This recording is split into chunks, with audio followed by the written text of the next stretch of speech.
Hey everybody, Resident Loser Jeremy here. Today I want to talk about mixed bus compression, possibly one of the most misunderstood, hard to learn things that can really be difficult to wrap your head around. Let's get going.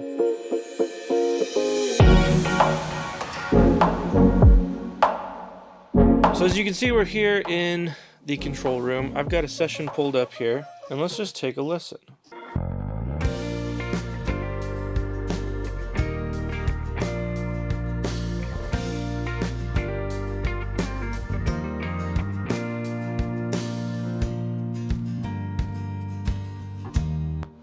So then we're into the verse. Let's listen to a big chorus at the end here.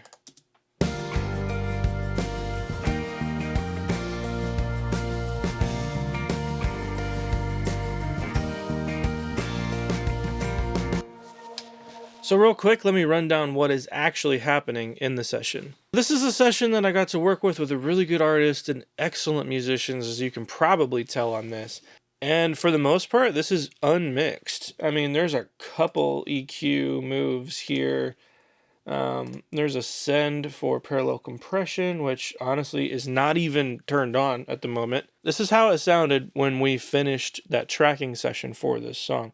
The artist was then going to come back and do vocals. So at this point, what I would typically be doing from a mix bus standpoint, I want to hear it through a mix bus because I want to generally hear what's going to happen to this thing down the road. So as you can see down here, I have my Neve master bus processor. This is on basically every mix that leaves this building. I love this little unit. It does a whole lot and it does it really, really well. I know a few engineers that when they leave studios that have included it, they will go purchase their own. So they have their own. Because once you use this, it's hard not to use it, honestly, which can be a con to analog gears sometimes. But so right now I have this with the compressor on. So let's listen to it with the compressor off. Now I'm going to hit the bypass button right here and you'll be able to see when that turns off.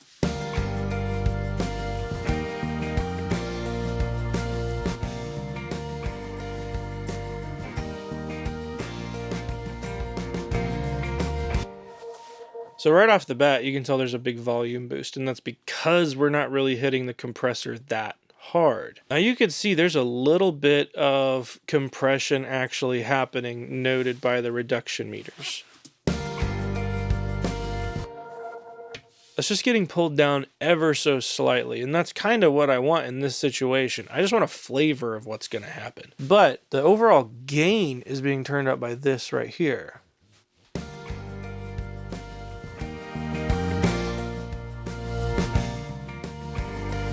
And what that allows me to do, especially in a mastering situation, is hit my converters hard on the way back in. It's rare that I will ever need to use a limiter on a mix because of this.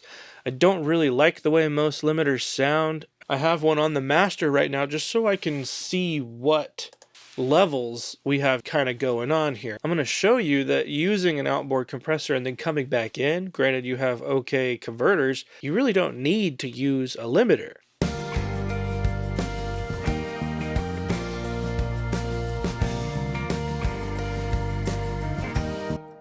So right now as this stands without vocals, granted, and this is largely unmixed, just showing you the principles of what's going on here, I have a -14 LUFS, which is generally where digital masters will sit. You can go louder, you can go softer, but that's a general target that's really up for debate as far as what you should shoot for when mastering for digital distribution. It's a target nonetheless. What having a gain knob on my compressor, a makeup gain on my compressor, allows me to do is push into converters, which will then clip.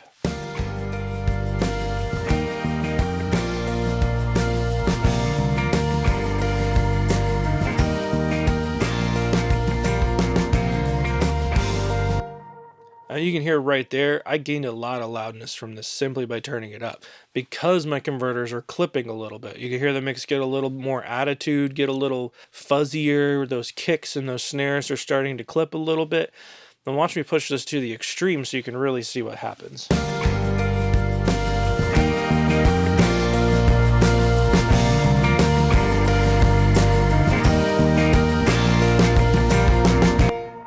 right there, basically everything in the mix is clipping, and that's objectively too loud. But you could see what this is doing. A limiter is basically a brick wall limiter. You're never going to get louder than whatever you set it to. A compressor going into converters is kind of the same thing. It's going to clip. It's going to cut the tops off of those transients and not let anything past. And depending on your converter, that saturation could be really, really desirable for what's happening. And I love these burl converters for that reason. Ultimately, it doesn't matter. I used to have Apollos. I did the same thing with Apollos, and yeah, it's definitely possible. You have to be a little careful with that clipping, but the same things apply. So for those of you asking, do you need a super, super nice converter to clip into? The answer is no. It really depends what type of saturation you're looking for, what type of clipping you're looking for. And with something like UAD, you could kind of put whatever channel strip you want on there and clip some Neves if you want to, clip APIs, clip some tube preamps. I don't know if that's the right answer, but it's possible. So generally when I am going for a mix, I like to have this at the back end. Now the Neve specifically, what I like about this, I have a whole lot of options right here. It kind of gets rid of a whole lot of different pieces for me. I have this general texture EQ where I can add top end and bottom end. Just listen to what these do when I engage them.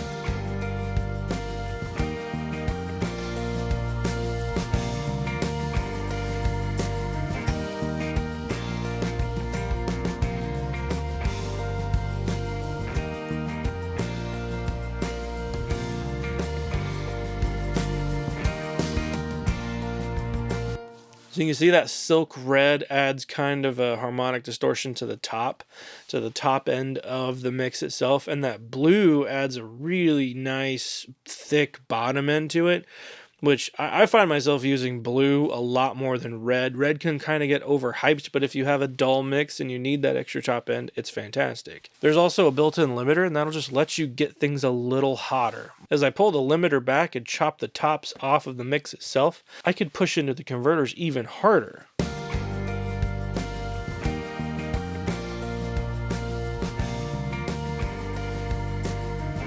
I'm just listening for when that's kicking in. It's grabbing the kicks pretty hard.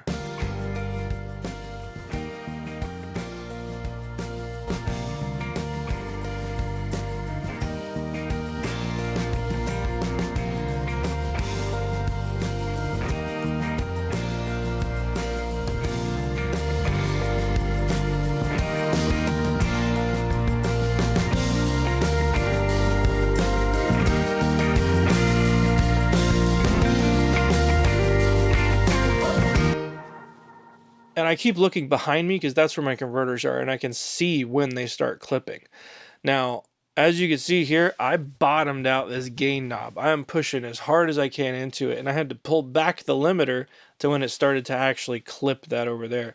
So I can get a crazy, crazy loud mix, if that's something you're going for, outboard way easier than I can in the box.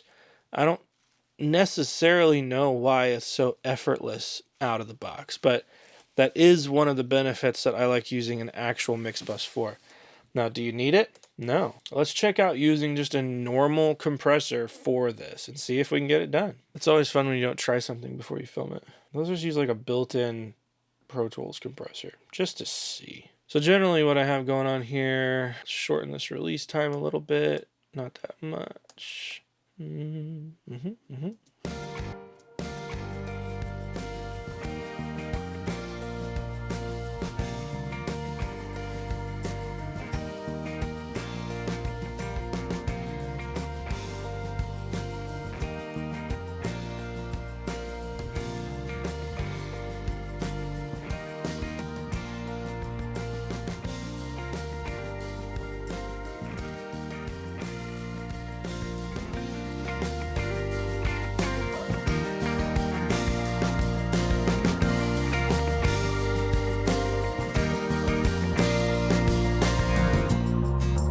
I can't get anywhere close to what I'm doing outboard as I am in the box. Now let's move to something that's a little more boutique.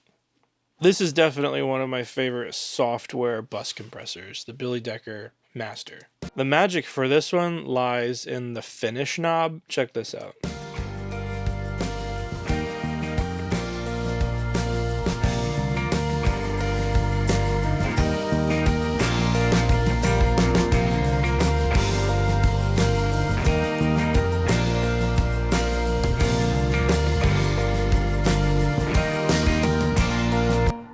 Even that's starting to grab a little much for me, but you got to balance it out, that finish knob and the squeeze knob, to kind of get where you want it to get. I'm going to get it to more of a healthy range where I would normally have it set, and let's listen to the two of them back to back.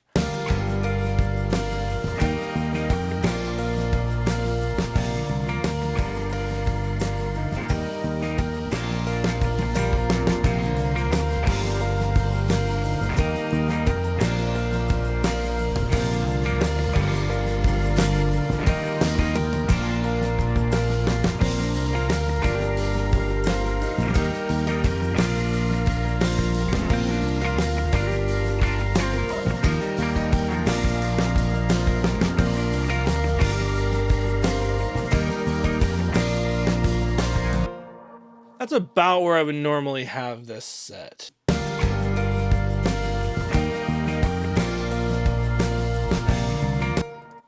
Now let's listen to the Billy Decker.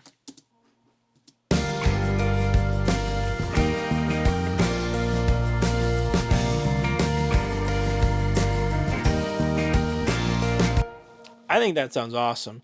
But here's the thing of how I would typically use this in an actual mixing, mastering situation. I like to push one into the other. Using the out knob of Billy Decker, I just want to barely kiss it with the...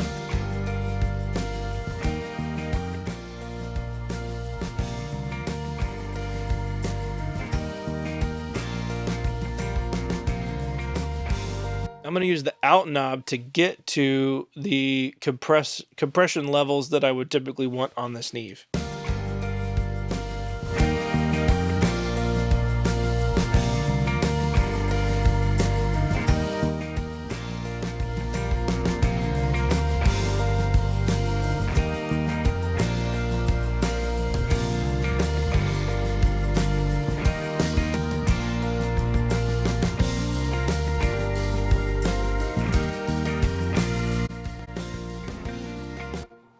Now, it is hard because we are adding a whole lot of volume, but in a situation like this, that's kind of the point. But listen to the life that it brings.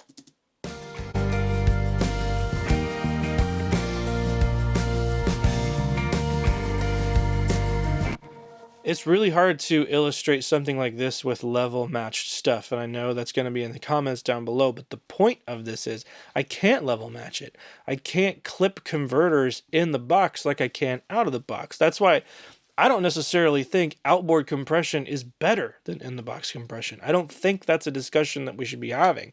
I'm using this in both realms because you really can't get the job done with one compressor. I love the sound of this Billy Decker software compressor. I love the sound of my Outboard Neve. I could master with either one of them just fine. My preference is to have both. So for that reason, I don't think in the box versus out of the box is really a discussion. They're two different things, but combining those flavors in this instance for me is a whole lot of fun. Something else that I've mentioned on one of my studio tours is using this, using the UBK FATSO. For this one, I'm going to need to move some things around. This one has a fixed threshold, so it really depends how hard you go into it. So I need to make a little trim for both before and after the FATSO. And I'm going to add it.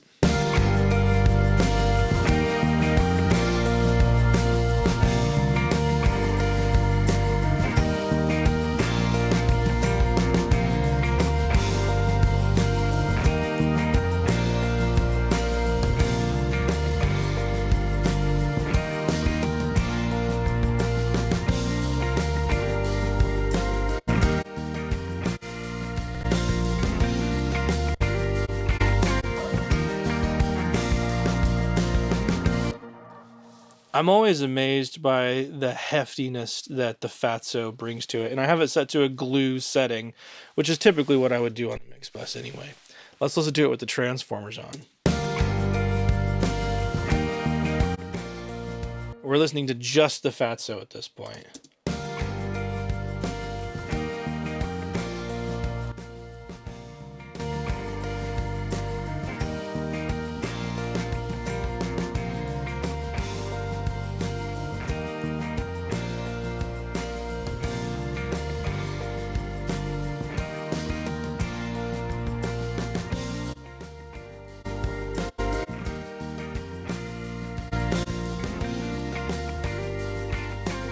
This compressor always brings the sides to life to me, and the mids, which is exactly what you want. Kind of gluing all those center pieces together and then pushing it back into the Neve.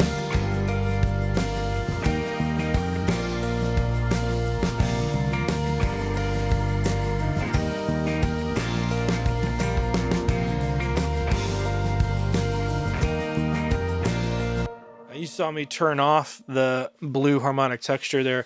I don't think it needs it at that point. This is even to say that there are no rules when doing this mix bus compression. Don't follow someone's settings just because they have settings. I like that blue on there, but if I add something else to my mix, all of a sudden I have way too much bass. Or I like a certain amount of compression going into something, but as soon as I add another piece, all that falls apart. Presets can be presets just to help teach you principles, but don't think they are the biblical truth. And that's what we can run into with this stuff. So you can see how I use my mix bus, and this is a good example of how I would kind of approach it without getting into the weeds too much.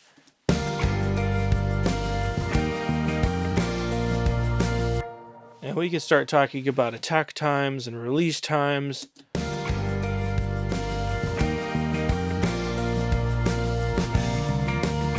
easy thing to think about an attack time is how much of the transient do you want to come through. The earlier I have it set, the less transient is going to come through. Think drum hits, kick drum hits.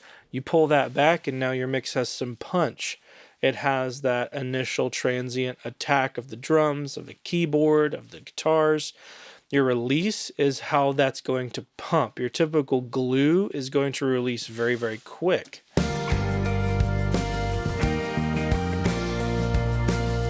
I like to slow it down just a little bit to where it starts to pump with the music.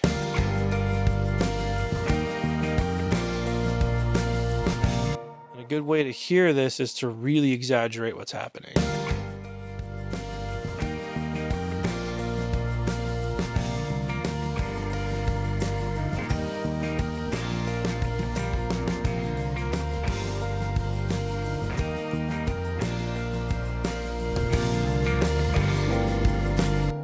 So you can see I really exaggerated, I pushed into it, I wanted to see where it started to bounce with the music, bounce with the drummer.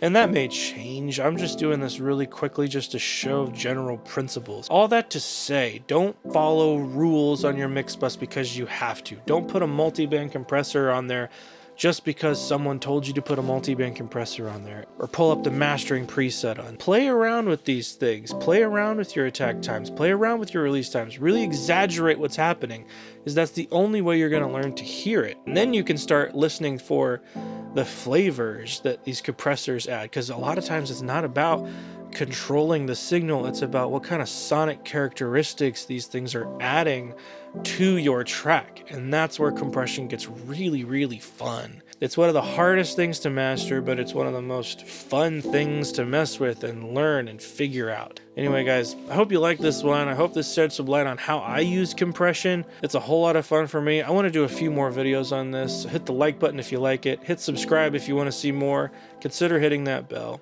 I'm Resident Loser Jeremy. I'll see you guys on the next one.